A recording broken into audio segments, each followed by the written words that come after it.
I've got a vintage Singer pinking machine attachment. Singer part number 121021. This one is the Crinkle finish, which some people call Godzilla.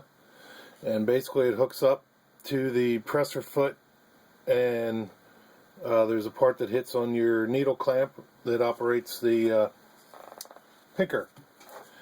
And I've just got some fabrics here. I've got basically a layer of denim, and just to show you how it works, I've got it hooked up to a 66-4. It has a side clamping foot. This does not hook up to rear clamping feet machine, and I'm just running it with a hand crank machine just to show you, and it runs on motorized machines too.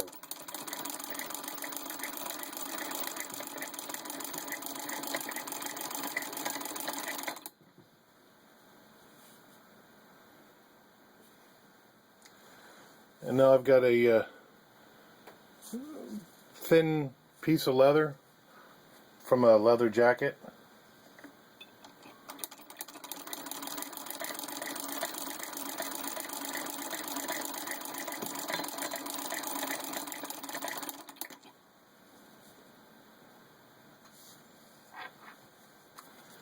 And then finally a piece of vinyl upholstery.